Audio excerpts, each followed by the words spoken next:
Hey everyone, Alisha here. Welcome back to my guide. I hope you're all doing well. As you might know, if you follow me on the gram or Snapchat, I'm always raving about a podcast. So I thought, why not share with my YouTube family my favorite podcast? I really hope you enjoy this one. If you do, hit the like button and let's get into it. Podcasts are those things that I got into maybe 2 years ago, and ever since I've been hooked. They're literally like radio stations, but for specific topics with your favorite people. And when you're not into it, you can just tune out, or you can like save an episode for later. The number one reason why I love podcasts, surprise, surprise, is because of Stargardt disease.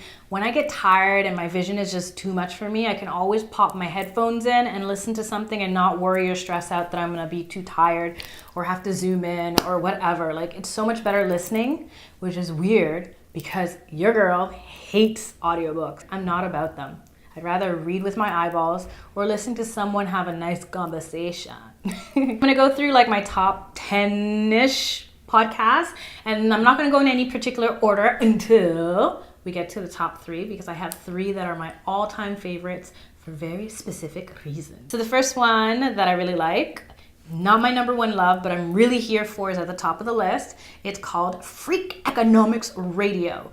And what I love about this podcast is it takes after the book by the same title. I don't know if you guys have read Freakeconomics. I read it back in the day and I loved it. It's like the same kind of vein as like Malcolm Gladwell's Blink and Outliers, where you're getting some information, but it's dispensed in such an interesting, creative way that it has a nuance to it. Such a dork. They take an, of course, economic approach to looking at everyday things, whether it be sports or the economics of war or cutting someone's lawn, if it's actually more economic if your neighbors do or don't. It's really interesting, but like in a really nerdy way, so you have to be prepared for it. The next podcast that I really, really, really love, also very educational, is Stuff You Should Know. This is a podcast that I've been listening to the longest. I want to say this might actually be year 3 that we're on right now. They cover anything and everything. My favorite part about these two is that they have such a good like energy to them that when they go on tangents, you're gonna learn like 10 to 15 things an episode, whether it be airplanes or Legos or insects, whatever it is.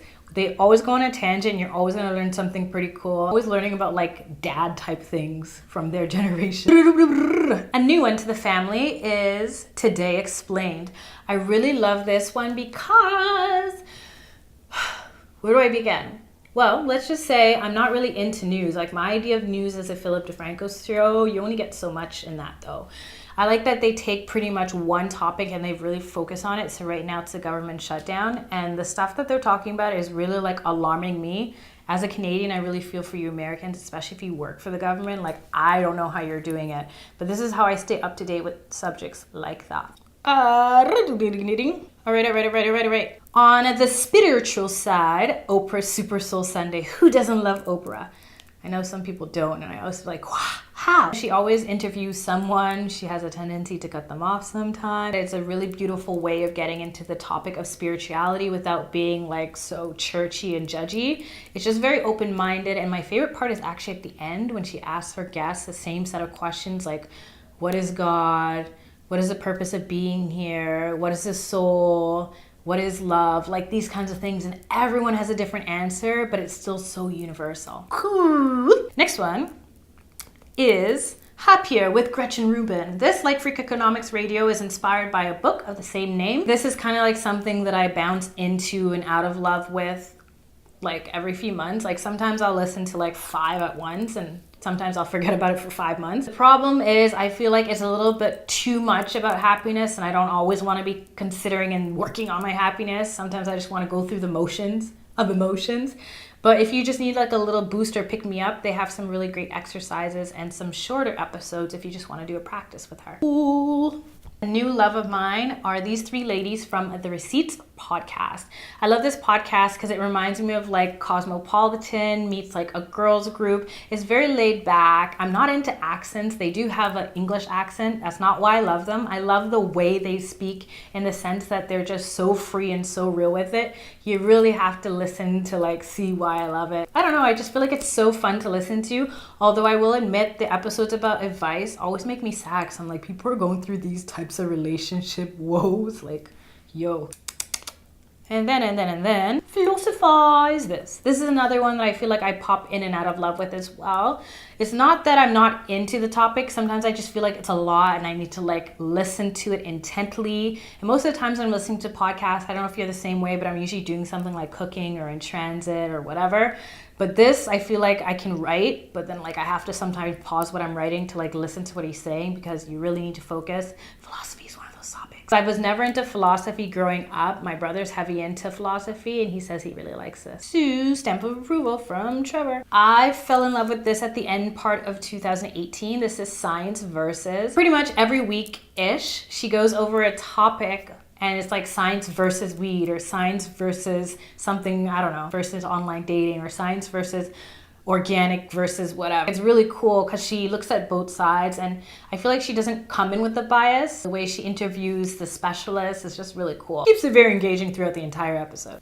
Oh, it's not on my list, but there's a podcast called Caliphate. I think there's only like 10 episodes. It's like a one and done. Really good. This is a woman that's like the New York Times journalist and she's all up in it. And I like learned so much about Al-Qaeda and the ISIS group. It's pretty messed up. I felt like I was listening to a story, but not like an audiobooks type of way, like a real life.